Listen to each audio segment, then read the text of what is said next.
O dia em que Deus tocou o sangue de Rafael. Rafael tinha 38 anos quando sentiu a primeira pontada no peito.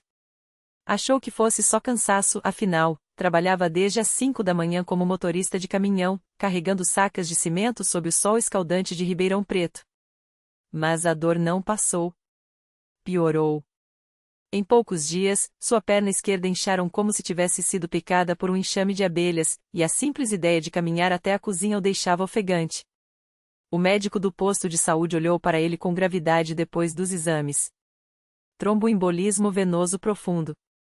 Um coágulo grande no vasos da perna, e tem risco de ir para o pulmão. Se isso acontecer, você pode morrer em minutos. Rafael ouviu as palavras, mas foi como se estivessem em outra língua. O remédio era caro, e o INSS demoraria meses para liberar o auxílio-doença. Sua mulher, Dona Maria, chorou em silêncio enquanto ele assinava a receita com mãos trêmulas. Como vou pagar isso, meu Deus? Pensou. Naquela noite, deitado na cama com a perna latejando como se estivesse em brasas, Rafael lembrou da vizinha, Dona Jandira, uma senhora de cabelo branco sempre vestida com saias longas e blusas discretas. Ela nunca falava de si, mas Rafael via quando ela saía aos domingos de manhã, com uma Bíblia preta na mão, rumo à pequena igreja de tijolos aparentes no final da rua. Congregação Cristã no Brasil, lia-se na placa simples. Uma vez, ele a ouvirá cantarolar um hino sem acompanhamento de instrumentos, só a voz trêmula e firme: Jesus, meu bom pastor, a ti me entrego agora. Na manhã seguinte, quando a dor acordou Rafael antes do sol nascer, ele tomou uma decisão. Arrastou-se até a porta e bateu na casa de Dona Jandira. Ela abriu com surpresa, ainda de roupão, mas ao vê-lo pálido e suando frio, seu rosto se encheu de compaixão. Meu filho, o que foi? Rafael engoliu o orgulho. Dona Jandira, a senhora poderia me levar na sua igreja hoje?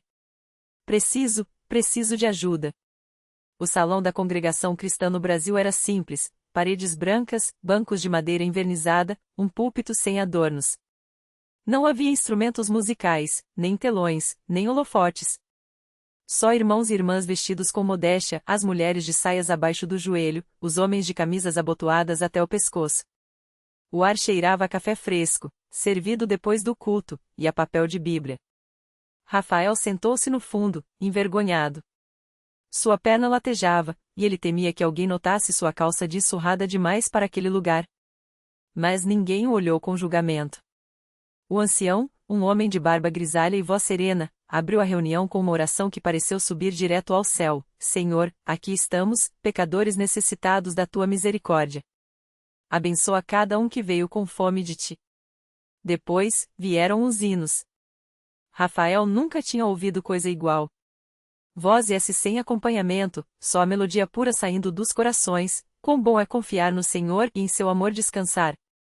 Algo dentro dele se mexeu. Quando o ancião anunciou o momento dos testemunhos, uma irmã se levantou. Era magra, de óculos, e segurou um lenço na mão. Irmãos, há 3 meses meu marido estava desempregado. Não tínhamos nem feijão em casa. Mas oramos, e Deus abriu uma porta.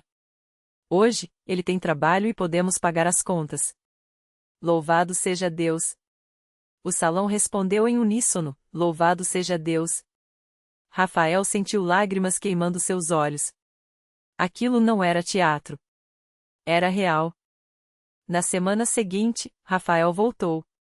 Desta vez, Dona Maria foi com ele. O ancião o chamou depois do culto. Irmão Rafael, ouvi dizer que você está passando por uma prova de saúde. Quer que oremos por você? Rafael assentiu, sem voz. Naquela noite, na reunião de oração, ele se ajoelhou pela primeira vez em anos. Mãos calosas de trabalhadores, donas de casa e aposentados se estenderam sobre sua cabeça. Ouviram-se súplicas simples, mas cheias de fé: Senhor, tu és o médico dos médicos. Toca no irmão Rafael. Dissolve esse coágulo, como dissolves nossas dívidas e nossas dores. Rafael chorou. Não por vergonha, mas porque pela primeira vez em muito tempo, sentiu que não estava sozinho. O milagre não veio como um raio. Veio como a manhã depois da noite mais longa. 3 semanas depois, Rafael voltou ao médico. O hematologista franziu a testa ao ver os exames. Isso não faz sentido. O coágulo sumiu. Não há sinal de trombose. É como se nunca tivesse existido. Rafael sorriu. Ele sabia o que tinha acontecido. Naquela mesma noite, na congregação, ele se levantou para dar seu testemunho. Sua voz tremia, mas as palavras saíram firmes. Eu vim aqui doente, com medo da morte. Mas os irmãos oraram por mim, e Deus me curou. Não foi remédio, não foi sorte. Foi a mão do Senhor. E hoje, eu quero ser batizado nas águas, para enterrar meu velho homem e nascer de novo em Cristo. O salão irrompeu em glórias a Deus.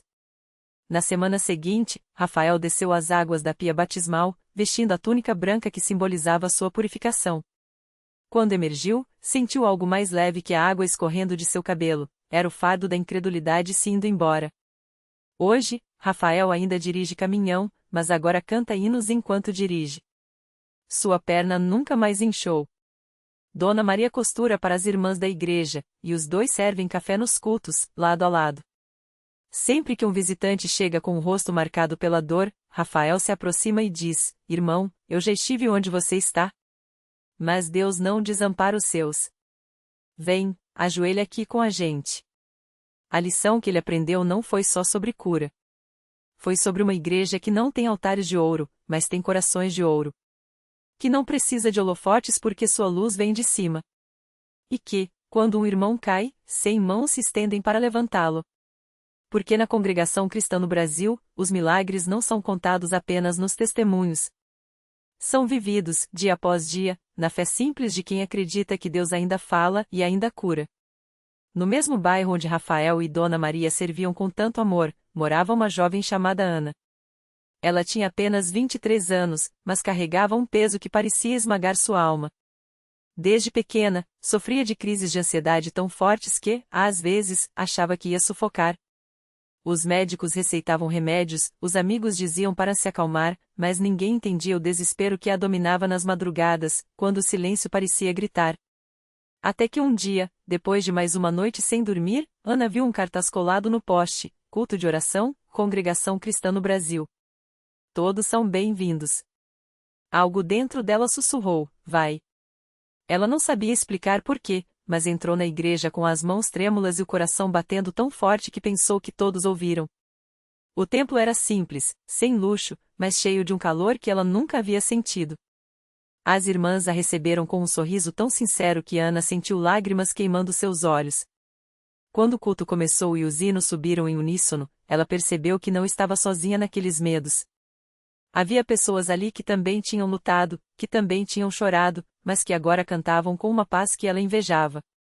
Na hora da oração, um irmão mais velho, de mãos calejadas pelo trabalho, se aproximou e colocou a mão em seu ombro. Filha, Deus sabe do seu sofrimento. Ele não te deixou aqui por acaso. Ana não conseguiu segurar o choro. E então, como se um fardo invisível fosse tirado de suas costas, sentiu algo que não experimentava há anos: esperança. As semanas passaram, e Ana voltou. Sempre que as crises ameaçavam voltarem, ela lembrava das palavras do irmão: Deus não desampara os seus. E, pouco a pouco, as noites de terror deram lugar a noites de paz. Não foi de um dia para o outro, mas foi real. Os irmãos oravam por ela, as irmãs a abraçavam, e ela aprendeu que a fé não era sobre nunca mais sentir medo, mas sobre saber que, mesmo no medo, não estava sozinha. Hoje, Ana ajuda nas aulas da escola dominical. Ela conta às crianças como Deus a livrou, não com um toque mágico, mas com amor, paciência e uma igreja que se tornou sua família. E quando alguma mãe chega com os olhos inchados de chorar, Ana se aproxima, segura sua mão e diz: Eu já estive onde você está. Mas aqui, a gente aprende a confiar. Vem, ajoelha comigo. Porque na congregação, os milagres não são só as curas que vemos. São as vidas que se reconstruem, os corações que se acendem e a certeza de que, mesmo quando o mundo diz que não há saída, Deus está ali, no abraço de um irmão, na oração sincera, na fé que não desiste. E assim, a história continua. Sempre continua. Porque onde há um coração que clama, Deus responde. E onde há uma igreja que ama, os milagres nunca param. Na mesma igreja onde Ana encontrou refúgio, um jovem chamado Lucas chegava arrastando um peso que ninguém via. Ele tinha apenas 23 anos, mas carregava nos ombros a culpa por um acidente que tirara a vida do melhor amigo. As noites eram um tormento, ele acordava suado, ouvindo os gritos do passado, e durante o dia, evitava até mesmo olhar nos olhos das pessoas. Eu não mereço perdão, repetia para si mesmo, como se essas palavras fossem uma sentença sem apelação. Até que uma tarde, depois de meses sumido em seu apartamento, Lucas entrou na congregação quase por acaso.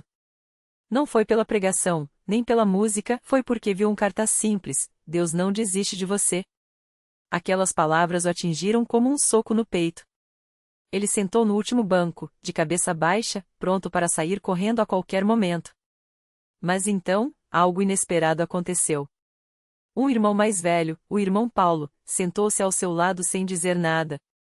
Não fez perguntas, não deu sermão. Só ficou ali, em silêncio, como se entendesse que algumas dores são tão profundas que não cabem em palavras. Quando a reunião terminou, o irmão Paulo colocou a mão no ombro de Lucas e falou baixo: fique. Só hoje. Amanhã, se quiser ir embora, ninguém vai segurar você. Lucas ficou. E voltou no domingo seguinte. E no outro. Pouco a pouco, ele começou a ouvir os testemunhos, pessoas como ele, quebradas, que haviam encontrado força onde não havia mais esperança. Uma irmã contava como superou a depressão, um jovem falava da vitória sobre as drogas. E em cada história, Lucas via um fio de luz: se Deus fez por eles. Até que, numa noite de oração, ele quebrou. Ajoelhou-se no altar, tremendo, e as lágrimas vieram como um rio. Não eram lágrimas de tristeza, mas de alívio. Porque pela primeira vez em anos, ele sentiu que não estava sozinho. Irmãos o cercaram, mãos se uniram sobre ele, e entre soluços, Lucas confessou: eu não aguento mais carregar isso sozinho. Ninguém lhe deu respostas prontas. Ninguém disse que seria fácil. Mas o pastor, com voz firme e cheia de compaixão, lembrou: Deus não tira a dor como quem apaga um erro. Ele a transforma. E o primeiro passo é entregar a ele o que você não consegue carregar. Lucas começou a frequentar os cultos de libertação. Não foi uma cura instantânea, algumas noites, ele ainda acordava com o coração acelerado. Mas agora, tinha para onde ir. Tinha irmãos que oravam com ele, que o lembravam: a culpa não é sua. O perdão já está pronto. Você só precisa receber. Um ano depois, Lucas estava de pé no púlpito, compartilhando seu testemunho. Não como alguém que havia superado tudo, mas como alguém que aprenderá a viver com a memória sem deixar que ela o destruísse. Eu ainda sinto falta do meu amigo, disse, com a voz embargada. Mas hoje eu sei que ele não gostaria de me ver assim. E Deus não quer isso para mim também. Agora, Lucas faz parte da equipe que visita hospitais e presídios, levando esperança para quem acha que não tem mais jeito. Ele olha nos olhos daqueles homens e mulheres e diz: eu já estive no lugar mais escuro que existe. Mas Deus me tirou de lá não porque eu merecia, mas porque Ele é bom. E Ele pode fazer o mesmo por você. Porque na congregação, os milagres não são só as curas que a gente vê nos cultos. São as correntes que se quebram aos poucos, os sorrisos que voltam depois de anos, a paz que chega quando a gente finalmente entende: não somos definidos pelos nossos erros, mas pelo amor daquele que nos chama de filhos. E assim, a história de Lucas se junta à de Ana, e à de tantos outros. Histórias que não terminam com um final feliz de conto de fadas, mas com uma certeza: enquanto houver um coração disposto a clamar, Deus vai responder. E enquanto houver uma igreja que abre os braços, ninguém ficará para trás. Naquela mesma noite, enquanto o culto seguia com os hinos de gratidão, uma mulher chamada Marisa sentou-se nos últimos bancos, com as mãos trêmulas e o coração apertado. Ela tinha chegado ali arrastada pela irmã, depois de anos dizendo que Deus não queria saber dela. As lágrimas escorriam sem que ela conseguisse segurar, porque ali, naqueles versos cantados com tanta fé, ela ouvia algo que há muito não sentia: esperança. Marisa tinha perdido o filho em um acidente 3 anos antes. Desde então, a dor a havia transformado em uma sombra do que era. Os remédios não adormeciam a saudade, as palavras de conforto dos amigos soavam vazias, e as noites eram um pesadelo sem fim. Até que, naquela noite, enquanto o pastor falava sobre o Deus que restaura o que está quebrado, ela sentiu algo diferente. Não era uma voz, não era um sinal no céu, era uma certeza quietinha, como um abraço no peito. Eu não te esqueci, filha. Ela não entendeu como, mas quando o pastor chamou os que precisavam de oração para frente, seus pés se moveram sozinhos. E ali, entre irmãos que nem conhecia, mas que a abraçaram como se soubessem de toda a sua dor, Marisa chorou de um jeito novo. Não era mais o choro da desespero, mas o choro de quem finalmente deixa cair a máscara. Uma irmã em Cristo segurou suas mãos e orou com ela, não com palavras bonitas, mas com as mesmas que Jesus usaria. Pai, sarar essa ferida é difícil demais para nós. Mas para ti, nada é impossível. Dias depois, Marisa voltou. E depois novamente. Não porque a dor tinha sumido, ela ainda doía, mas agora doía menos. Porque agora ela tinha onde levar aquela dor. Na congregação, aprendeu que lamentar não era falta de fé, mas que entregar a dor nas mãos de Deus era o primeiro passo para curá-la. E aos poucos, como uma planta que recebe água depois de tanto tempo na seca, algo em seu coração começou a brotar outra vez. Um domingo, durante o culto da família, ela viu uma criança rindo enquanto corria pelos corredores da igreja. O peito doeu, mas dessa vez, em vez de afundar no desespero, ela sorriu. Porque pela primeira vez em anos, conseguia enxergar além da própria dor. Entendeu que seu filho não era só uma lembrança triste, mas uma estrela que Deus tinha permitido brilhar em sua vida por um tempo e que, de algum jeito misterioso, ele ainda estava ali, no amor que agora ela podia dar aos outros. Marisa começou a servir no ministério de visitação, levando não respostas prontas, mas a mesma esperança que tinha recebido, a de que Deus não abandona ninguém no Vale da Sombra. E foi assim, entre lágrimas derramadas e sorrisos reconquistados, que ela descobriu o milagre mais silencioso de todos, daquele que não vem com trovoada, mas com a paz que invade a alma quando a gente finalmente deixa Deus ser Deus. Porque na congregação, os milagres não são só as curas que a gente vê nos cultos. São as mães que voltam a viver depois de enterrarem seus filhos. São os pais que largam o vício e recuperam a dignidade. São os jovens que trocam a revolta por propósito. São as famílias que se reencontram depois de anos divididas. São as pessoas comuns, como Lucas, como Ana, como Marisa, que descobrem que a graça de Deus não é um prêmio para quem é perfeito, é um abraço para quem está quebrado. E a história continua. Toda semana, novas pessoas entram pela porta da igreja carregando fardos que ninguém vê. Mas ali, entre os hinos, as orações e o pão partido, elas encontram algo que o mundo não pode dar, a certeza de que, não importa o quanto a vida tenha machucado, Deus ainda acredita nelas. E isso, meu irmão, isso é o maior milagre de todos. Naquela noite de quarta-feira, o templo da Congregação Cristã no Brasil estava cheio como sempre, mas havia algo diferente no ar. Talvez fosse o cheiro de café fresco que as irmãs tinham servido antes do culto, ou o brilho nos olhos da irmã Clara, que há meses não sorria assim. Ou quem sabe era só a presença de Deus, daquele jeito quieto mas poderoso, como um vento que ninguém vê, mas todos sentem. No banco da frente, o irmão João segura a Bíblia com as mãos trêmulas. Há 3 anos, ele não conseguia ler uma página sequer sem que as letras dançassem diante dos olhos. O médico tinha dito que era degeneração macular, que não havia cura. Aprenda a viver com a escuridão, disseram. Mas naquela noite, enquanto o pastor lia o Salmo 146, o Senhor abre os olhos aos cegos, João sentiu algo estranho. Primeiro, um calor nos olhos, como se alguém os estivesse envolvendo com as mãos. Depois, uma clareza que não sentia há anos.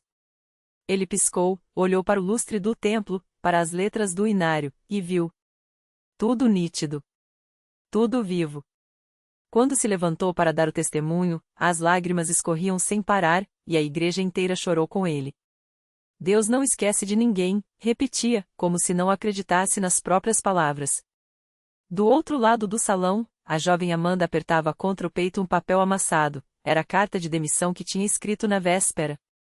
Desempregada há 1 ano, com 2 crianças pequenas e o marido doente, ela tinha chegado ao limite. Não aguento mais, Deus, tinha sussurrado no banheiro da igreja, antes do culto começar. Mas enquanto as irmãs oravam por ela, uma sensação de paz invadiu seu coração, tão forte que ela quase recuou. Na manhã seguinte, o telefone tocou.